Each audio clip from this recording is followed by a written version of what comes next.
ಎಪಿಕೆಎಸ್ ಸಾವಯವ ಉತ್ಪನ್ನಗಳನ್ನು ಬಳಸಿಕೊಂಡು ನನ್ನ ಬಾಳೆತೋಟದಲ್ಲಿ ಗಮನಾರ್ಹ ರೂಪಾಂತರವನ್ನು ನಾನು ಕಂಡಿದ್ದೇನೆ.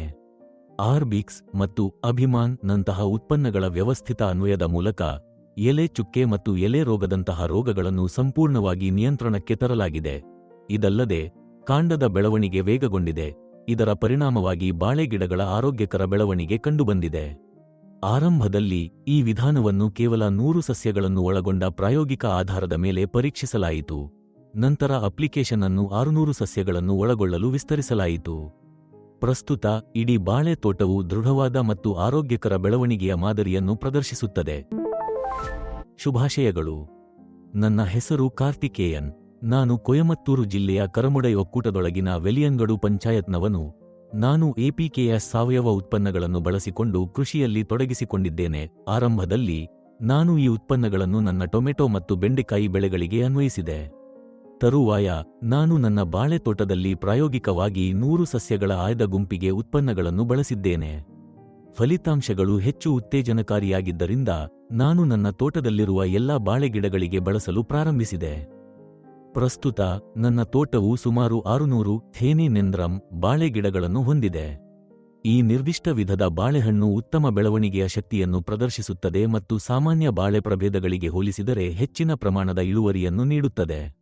ಆರಂಭಿಕ ಹಂತಗಳಲ್ಲಿ ನಾನು ಕೆಲವು ಸವಾಲುಗಳನ್ನು ಎದುರಿಸಿದರೂ ನಾನು ಸಾವಯವ ಕೃಷಿ ವಿಧಾನಗಳಿಗೆ ಪರಿವರ್ತನೆಗೊಂಡ ನಂತರ ಗಮನಾರ್ಹವಾದ ಸಕಾರಾತ್ಮಕ ರೂಪಾಂತರವು ಸ್ಪಷ್ಟವಾಯಿತು. ಈ ಪರಿವರ್ತನೆಗೆ ಮೊದಲು ನಾನು ಸಂಶ್ಲೇಷಿತ ಕೀಟನಾಶಕಗಳು, ಡ್ಯಾಪ್ ಮತ್ತು ಸಂಕೀರ್ಣ ರಸಗೊಬ್ಬರಗಳಂತಹ ರಾಸಾಯನಿಕ ಒಳಹರಿವುಗಳನ್ನು ಅವಲಂಬಿಸಿದ್ದೆ.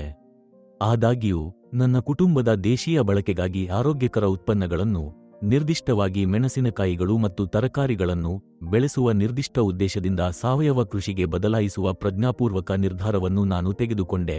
ಬೇರಿನ ಬೆಳವಣಿಗೆಯನ್ನು ಉತ್ತೇಜಿಸಲು ನಾನು ಅಭಿಮಾನ್ ಉತ್ಪನ್ನವನ್ನು ನಿರ್ದಿಷ್ಟವಾಗಿ ಬಳಸಿದೆ. ನಾನು 1 ಲೀಟರ್ ಉತ್ಪನ್ನವನ್ನು 200 ಲೀಟರ್ ನೀರಿಗೆ ಡ್ರಮ್ನಲ್ಲಿ ಬೆರೆಸಿ ದ್ರಾವಣವನ್ನು ತಯಾರಿಸಿದೆ ಮತ್ತು ಈ ಮಿಶ್ರಣದ 1 ಲೀಟರ್ ಅನ್ನು ಪ್ರತಿಯೊಂದು ಬಾಳೆ ಗಿಡದ ಬುಡಕ್ಕೆ ಹಾಕಿದೆ. ಬೆಳೆ ಚಕ್ರದ 4ನೇ ಮತ್ತು 5ನೇ ತಿಂಗಳುಗಳಲ್ಲಿ ನಾನು ಈ ಚಿಕಿತ್ಸೆಯನ್ನು ಬಳಸಿದೆ. ಇದರ ಪರಿಣಾಮವಾಗಿ ಬೇರಿನ ವ್ಯವಸ್ಥೆಯು ಅಸಾಧಾರಣವಾಗಿ ಚೆನ್ನಾಗಿ ಅಭಿವೃದ್ಧಿ ಹೊಂದಿತು. ತರುವಾಯ 5ನೇ ತಿಂಗಳಲ್ಲಿ ತೋಟವು ಸಾರುಗಡಿ, ಎಲೆ ಚುಕ್ಕೆ ರೋಗದಿಂದ ಪ್ರಭಾವಿತವಾಯಿತು. ಸೋಂಕು ಕ್ರಮೇಣ ಮೇಲಕ್ಕೆ ಹರಡಲು ಪ್ರಾರಂಭಿಸಿತು. ಅಂತಿಮವಾಗಿ ಸಸ್ಯಗಳ ಎಲೆಗಳ ಮೇಲೆ ಪರಿಣಾಮ ಬೀರಿತು. ಈ ಸಮಸ್ಯೆಗೆ ಪರಿಹಾರವಾಗಿ ಎಪಿಕೆಎಸ್ನ ಸಲಹೆಯ ಮೇರೆಗೆ ನಾನು ಆರ್ಬಿಕ್ಸ್ ಅನ್ನು ಬಳಸಲು ಪ್ರಾರಂಭಿಸಿದೆ. ನಾನು ಆರ್ಬಿಕ್ಸ್ ಅನ್ನು ಬಳಸಲು ಪ್ರಾರಂಭಿಸಿದಾಗಿನಿಂದ ಬಾಳೆ ಗಿಡಗಳ ಮೇಲೆ ಪರಿಣಾಮ ಬೀರುವ ಎಲೆ ಚುಕ್ಕೆ ರೋಗವನ್ನು ಗಮನಾರ್ಹವಾಗಿ ನಿಯಂತ್ರಣಕ್ಕೆ ತರಲಾಗಿದೆ. ಹಿಂದೆ ಗೋಚರಿಸುತ್ತಿದ್ದ ಕಂದು ಸಮಸ್ಯೆ ಸಂಪೂರ್ಣವಾಗಿ ಕಣ್ಮರೆಯಾಗಿವೆ ಮತ್ತು ಸಸ್ಯದ ಕಾಂಡಗಳ ಬೆಳವಣಿಗೆ ಗಣನೀಯವಾಗಿ ಬಲಗೊಂಡಿದೆ. ಪರಿಣಾಮವಾಗಿ ಸಸ್ಯಗಳು ತಮ್ಮ ಆರೋಗ್ಯವನ್ನು ಮರಳಿ ಪಡೆದಿವೆ ಮತ್ತು ಮತ್ತೊಮ್ಮೆ ಬಲವಾಗಿ ಬೆಳೆಯಲು ಪ್ರಾರಂಭಿಸಿವೆ. ಪ್ರಸ್ತುತ ಸಮಸ್ಯೆ ಕೆಲವು ಪ್ರತ್ಯೇಕ ಸ್ಥಳಗಳಲ್ಲಿ ಮತ್ತು ಬಹಳ ಕಡಿಮೆ ಪ್ರಮಾಣದಲ್ಲಿ ಮಾತ್ರ ಮುಂದುವರೆದಿದೆ. ಆರ್ಬಿಕ್ಸ್ ಅನ್ನು ಮತ್ತೊಮ್ಮೆ ಅನ್ವಯಿಸುವುದರಿಂದ ಸಮಸ್ಯೆ ಸಂಪೂರ್ಣವಾಗಿ ಪರಿಹರಿಸುತ್ತದೆ ಎಂದು ನನಗೆ ವಿಶ್ವಾಸವಿದೆ.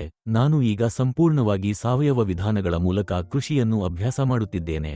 ನಾನು ಹಸುವಿನ ಗೊಬ್ಬರ ಮತ್ತು ಇತರ ನೈಸರ್ಗಿಕ ಕೃಷಿ ತಂತ್ರಗಳನ್ನು ಹೆಚ್ಚು ಅವಲಂಬಿಸಿದ್ದೇನೆ. ನನ್ನ ತಂದೆ ತೋಟದಲ್ಲಿ ಕೆಲಸವನ್ನು ಮೇಲ್ವಿಚಾರಣೆ ಮಾಡುವಲ್ಲಿ ನನಗೆ ಸಹಾಯ ಮಾಡುತ್ತಾರೆ.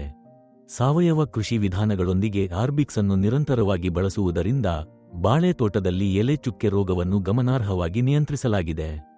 ಕಂದು ಬಣ್ಣದ ಗಾಯಗಳು ಸಂಪೂರ್ಣವಾಗಿ ಕಣ್ಮರೆಯಾಗಿವೆ ಮತ್ತು ಬಾಳೆ ಕಾಂಡಗಳು ಬಲವಾಗಿ ಬೆಳೆಯಲು ಪ್ರಾರಂಭಿಸಿವೆ.